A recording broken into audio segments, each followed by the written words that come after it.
Այսօր պատրաստելու ենք շատ համեղ, հյութալի և գեղեցիկ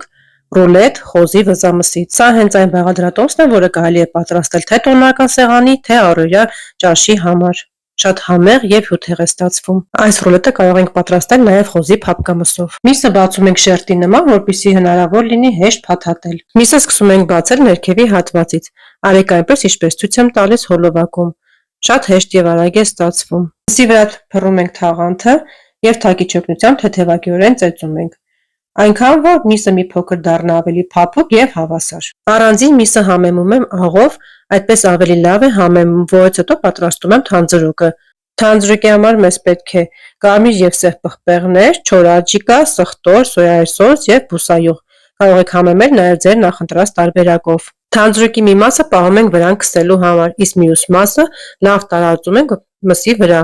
փաթաթում ենք ձիգ ռուլետանման, կապում ենք թելերով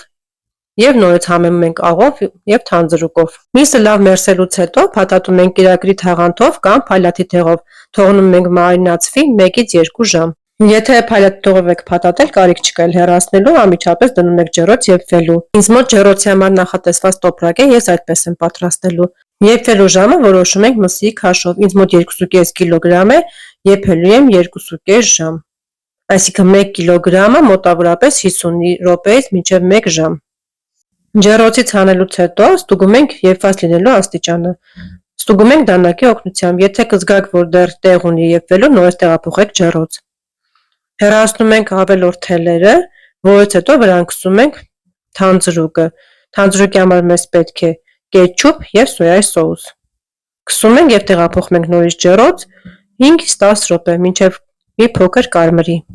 Ամանորին խոզի բտի փոխարեն կարող եք պատրաստել հենց այս տարբերակով։ Վստահ եմ, որ շատ կհավանեք թե դուք և թե ձեր հյուրերը։